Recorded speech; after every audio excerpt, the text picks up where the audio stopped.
तो बच्चों आज मैं बात करूंगा समास के बारे में। तो समास क्या होता है, ठीक है। तो परिभाषा क्या है समास की? दो या दो से अधिक शब्दों के मेल से बने एक नए शब्द को समास कहते हैं। परिभाषा आप पढ़ लेना अगर आपको पढ़नी है, तो मैं आपको समझा रहा हूँ बेसिकली। तो जैसे कि राजा का पुत्र, मतलब राजा एक शब्द है और पुत्र दूसरा शब्द है, तो इनसे जो नया शब्द बना वो क्या बना? राजपुत्र। तो ये हो गया हमारा। तो इसे कहते हैं समास। के समास में यही सब के बारे में हम बात करेंगे। तो समास के टोटल 4 प्रकार हैं। समास 4 प्रकार के होते हैं। तो पहला है अव्ययीभाव समास। जिस समास में पहला पद अव्ययी होता है और वही प्रधान होता है, उसे अव्ययीभाव समास कहते हैं। उदाहरण के लिए यथाशक्ति, मतलब शक्ति के अनुसार। और दूसरा क्या है? प्रतिदिन, मतलब दो, हर रोज या फिर दिन दिन।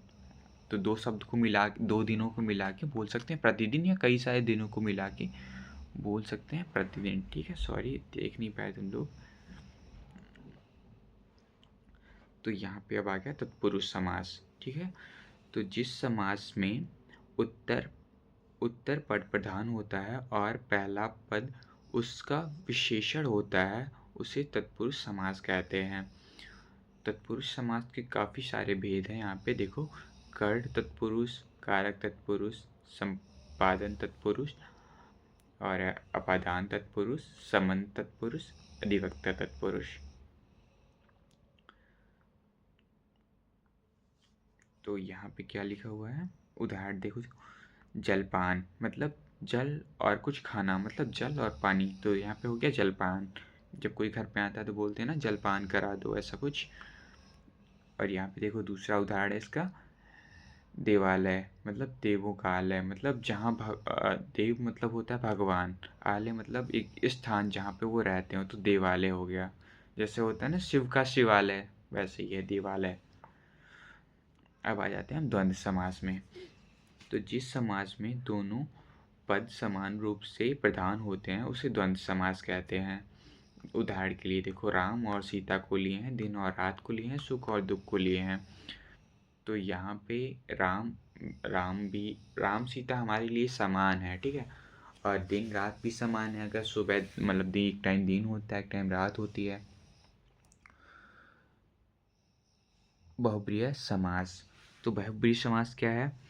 जिस समास में कोई भी पद प्रधान नहीं होता, बल्कि पूरा शब्द किसी तीसरे व्यक्ति का बोध कराता है, उसे बहुब्रीहि समास कहते हैं। जैसे नीलकंठ, नीला है जिसका कंठ, अर्थात शिव जी। और क्या है? दशानंद, जिसके 10 सर हैं, मतलब रावण, ठीक है। तो ये समझ गए होगे तुम लोग, काफ़ी ज़्यादा समझदार हो। समास विग्रह क्या है? तो समास विग्रह क्या है? देखो, समास को तोड़कर उसके मूल शब्दों का अर्थ बनाकर समास विग्रह कहलाता है।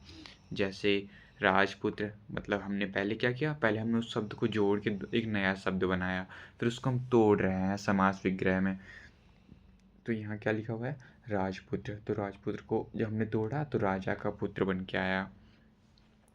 अब देखो ये क्या है, निष्कर्ष क्या मिला इस चीज़ से हमको? समास हिंदी भाषा का संक्षिप्त और सुंदर बनाता है। मतलब जो हमारी हिंदी भाषा है उसे छोटा और सुंदर बनाता है। यही कारण और गद्य दोनों है महत्वपूर्ण भूमिका निभाता है। यही कारण है कि ये बहुत महत्वपूर्ण भूमिका निभाता है। तो यहाँ पे एक और चीज़ लिखी हुई है, परीक्षा में समास की परिभाषा, भेद और उदाहरण महत्वपूर्ण, मतलब जो उदाहरण हैं वो परीक्षा के लिए बहुत महत्वपूर्ण हैं। तो आप अगर आपका एग्ज़ाम वगैरह है तो याद करके जाएं, ज़्यादा बढ़िया होगा। तो बच्चों ये हमारी मतलब अभी मेरा नया चैनल है, तो अभी आप लोग सपोर्ट करें, लाइक करें, और आपको चीज़ें यहाँ पे और सुधार मिलेंगी। अभी आज पहला दिन है इस वीडियो का, तो आगे आपको चीज़ें बहुत बेहतर मिलने वाली हैं, इसलिए चैनल को सब्सक्राइब कर लें और लाइक करें इस वीडियो को। तो चलिए मिलते हैं नेक्स्ट वीडियो में।